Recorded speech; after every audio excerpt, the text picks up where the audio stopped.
My name is John and this is Plane Crashed. Tonight we're not looking at an accident in the sky, but at an airline millions call a disaster on the ground. American Airlines, the largest carrier in the United States, promises pride, power, and history. But behind the glossy ads and painted tales lies a reputation scarred by delays, hidden fees, angry customers, and broken trust. This is not just an airline. It's a warning of what happens when size replaces service. Welcome to the story of why American Airlines is called the worst. From the outside, American Airlines looks untouchable. Its planes, painted with that bold red, white, and blue tail, dominate the skies of North America and beyond. Its network is massive, stretching across continents, serving millions of passengers each year. It presents itself as a titan of modern aviation, a company with a proud history that reaches back nearly a century. But behind the glossy marketing, the corporate slogans, and the patriotic paint scheme lies a reputation that has been steadily corroding. For countless travelers, American Airlines is not the airline of choice, but the airline of last resort. A company they use not because they want to, but because they have no other option. And when they do, the experience often leaves them a story of disappointment, frustration, and regret. This is the story of why so many people say American Airlines is the worst airline in America, and why the title might not just be an exaggeration, but a painful truth passengers have lived through again and again. It begins long before the airplane doors close. At the terminal, lines stretch endlessly, curling back on themselves like rivers of impatience. Families wrangle luggage. Business travelers nervously glance at their watches, and exhausted parents try to calm restless children. But it's not just the crowds that create tension. It's the waiting. On departure boards across Americans' hubs, the word delayed appears with unsettling regularity. Americans' operational performance has become infamous, with higher than average cancellation and delay rates compared to many competitors. Sometimes the excuses come easily: weather, air traffic control, issues beyond their control. But dig deeper and a different picture emerges. Staffing shortages, inefficient scheduling, and mismanagement amplify these problems, and when one flight gets cancelled or delayed at a major hub like Dallas, Fort Worth, or Charlotte, the chaos ripples outward, affecting dozens or even hundreds of other flights. The result is passengers stranded overnight, missed weddings, missed meetings, and missed chances they can never get back. The planes may eventually take off, but the frustration stays with the passengers long after they land. And in those moments when things go wrong, when passengers are desperate for help, that's when Americans' weakest point reveals itself: customer service.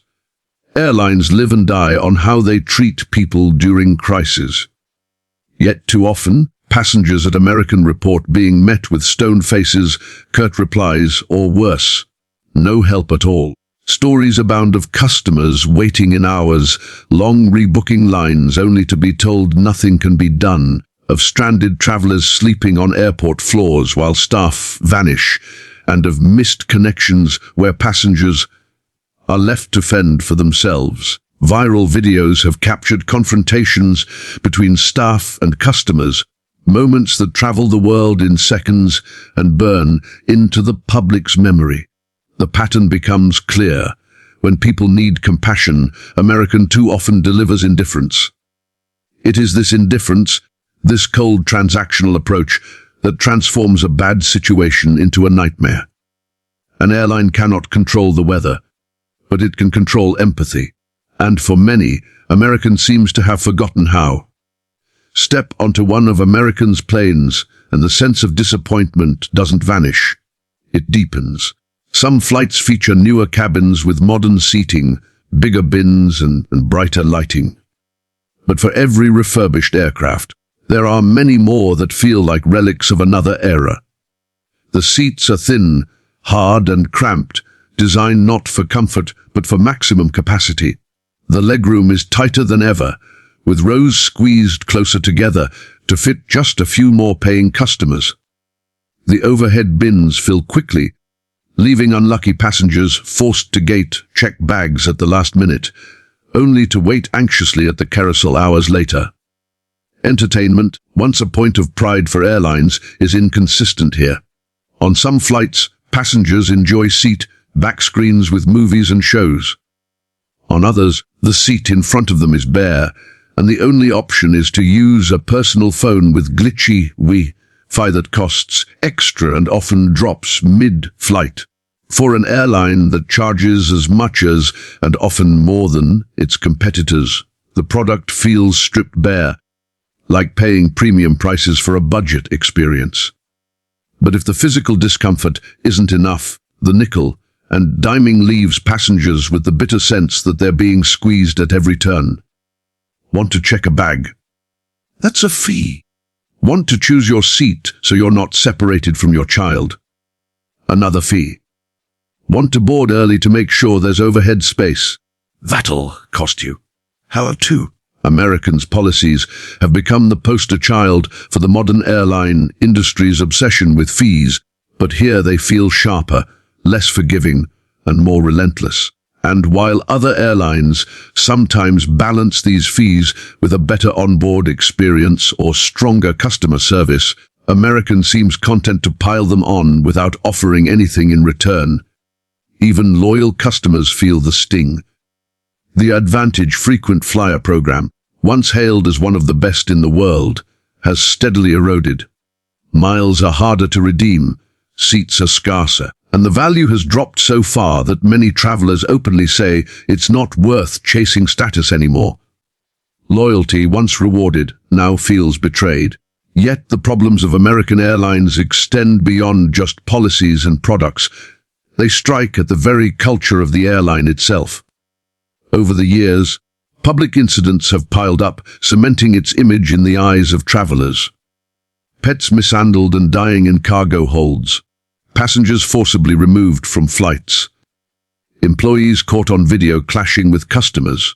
These incidents may not represent every flight or every worker, but they shape perception. And perception is reality for the flying public. Each scandal, each viral clip, adds to the growing narrative that American Airlines is not an airline that cares. Instead, it feels like a company too big to fail, too comfortable in its dominance, and too willing to let passengers suffer because they know those passengers often have no choice but to come back. And that, perhaps, is the cruelest twist in this story. For all the anger, for all the complaints, for all the one-star reviews and horror stories, people keep flying American. Why? Because of its size, because of its hubs, because if you live in Dallas or Miami or Charlotte or Philadelphia, American controls your skies. It has more flights, more connections, more routes than anyone else. It is not loyalty that drives people to book. It is necessity. Competitors might offer better service, but they simply cannot match the sheer dominance of American's network in certain regions. So the cycle repeats. People book because they must. They board with low expectations. They endure the delays, the cramped cabins, the indifference. They land, vowing never to fly again, only to find themselves booking another ticket months later because there was no other option.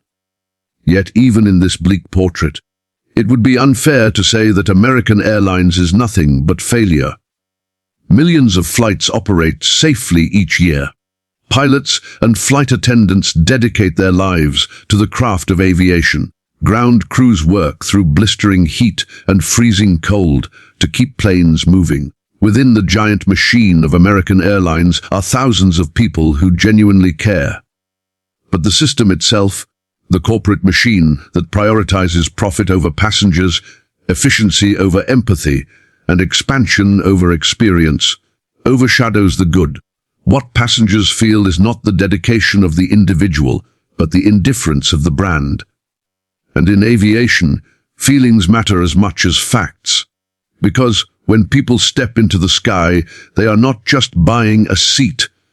They are entrusting their lives and their time to a company. When that trust is broken repeatedly, the label of the worst is not just a complaint, it is a verdict. So, why is American Airlines the worst? It is the endless delays that turn vacations into nightmares. It is the customer service that disappears when it's needed most. It is the cramped cabins, the hidden fees, the broken loyalty, and the public scandals that haunt its name. It is the feeling of being trapped, of having no choice but to fly with an airline that seems to have forgotten what flying is supposed to mean. And until those problems are addressed, until the company remembers that people are more than just tickets and profits, the reputation will stick. The planes may still fly, the profits may still rise, but in the minds of millions of passengers, American Airlines has already earned its place, not as the flag carrier of America, but as the symbol of everything wrong with modern air travel.